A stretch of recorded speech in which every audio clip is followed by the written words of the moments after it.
everyone. Welcome to our post-game press conference. We have here the Cream Line Cool Smashers who won in straight sets against the Capital One Solar Spikers.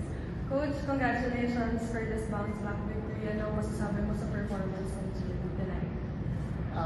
Siyempre, yung win ngayon, kahit pa paano naka-recover kami sa last loss namin. Pero ang importante naman makapaglaro kami ng maayos at ma-improve every game para sa pagdating sa dulo ng mga games, maganda yung ilaro natin.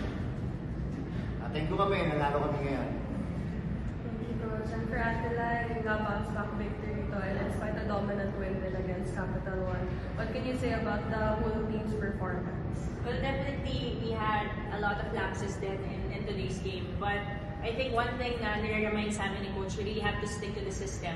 And pag nakikita niya yun, it's a win for us. So, it's really a long process, journey for us. Pero yun, maniniwala lang kami and magsistick lang kami sa system. Kahit lagi sinasabi natin ni Coach na irespeto namin lahat ng team sa makakalaban namin. So, we have to give them a good fight.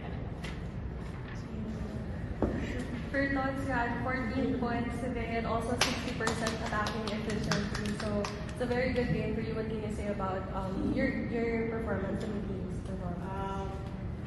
Siyempre, masaya po ako, pero mas masaya po ako. Hindi ko na po maririnig si Coach Lena. Hindi, pero yun, yung mga small things kasi yung kailangan namin i-improve. And yun yung lagi dinidikit sa amin nilang Coach. So, sabi nga natin, nagkaroon kami ng mga lapses. Like, yung personally, yung sa blocking, yung aggressiveness and all. So, yun, marami pa kaming kailangan i-improve kasi yung season medyo mahaba pa, so kailangan namin na mag-stick talaga dun sa system namin. Sorry, second question. Alay, sa first time ulit nakalaban si Coach Roger after nung wala na feeling na nakalaban ulit siya.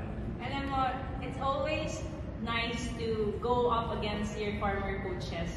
Kasi gusto mo na ipakita sa kanila kung paano ka nag-improve. Pero minsan, meron din konting kilala na ako nito. May mga ganun. Tsaka, I think one thing na binibigay ni Coach Roger kasi sa team niya, yung tiwala sa mga players. Tsaka kitang-kita mo talaga sa kanya na, alam mo, every point is important kasi nagre-react talaga siya sa lahat ng puntos. So, madadala ka din doon. And kitang-kita din sa mga players niya na binibigay lahat kung ano yung kaya nila. So, for me, being able to go up against Coach Roger in today's game, nakaka-overwhelmed kasi alam ko din yung pinagdaanan niya kung paano siya nakarating ulit dito. So, very, very excited ko ano pa yung mararating ng team niya, mararating ni Coach Roger in this volleyball community na talagang siguro siya na siya sa pinakamatagal dito. Kasi niya punta pa doon ni Coach eh.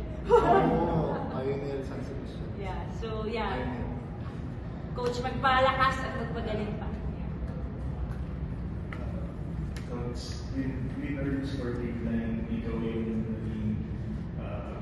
person that they can rely on kasi kahit ng games game, ikaw pa rin yung sa mga pumuntos. So, from your perspective lang, ano lang siguro yung kailangan mong gawin para hindi na maulit yung mga nangyari last year? I think we just really have to do our job kasi meron kami mga kanya-kanyang role sa team. Kahit na hindi ka part ng lineup, meron ka kanya-kanyang excuse me. May mga kanya-kanyang role kami. And yun naman lagi yung nire-remind din sa amin ng Coach na gawin lang namin yung trabaho namin, kunin lang namin yung area namin. And everything will work. Masaya lang ako na talagang pinagkakatiwalaan ako ng mga teammates ko yun nila Coach and the management. So I'm really happy doing my job for everyone.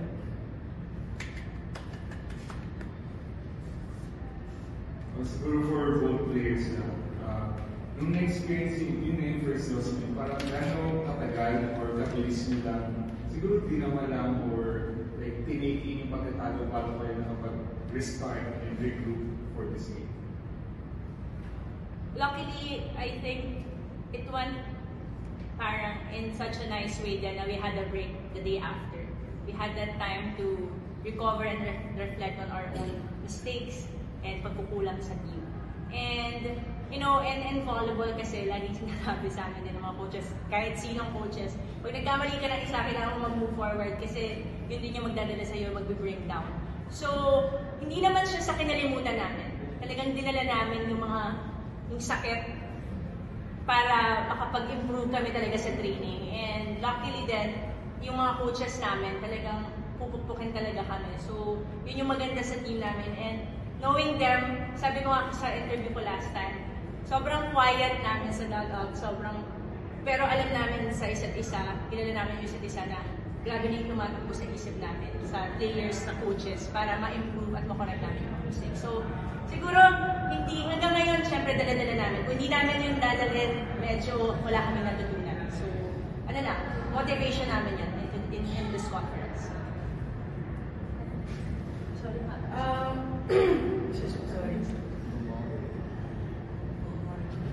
Ang akin lang siguro, after that game, ang tumatak sa isip ko, yung sinabi nila coach na excited siya na makita yung team kung paano namin dadamahin yung pagkatalo namin kung paano kami mag-react. And yun naman yung alam ko for sure, na hindi naman kami magpapabaya na bababa yung laro namin. And alam namin na tutulungan din talaga kami nila coach. And yung teammates namin, yun nga, for sure,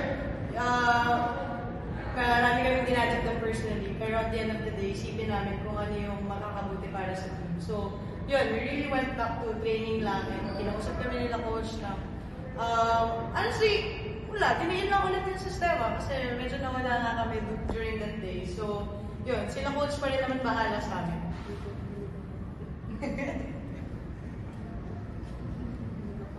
Question for Coach.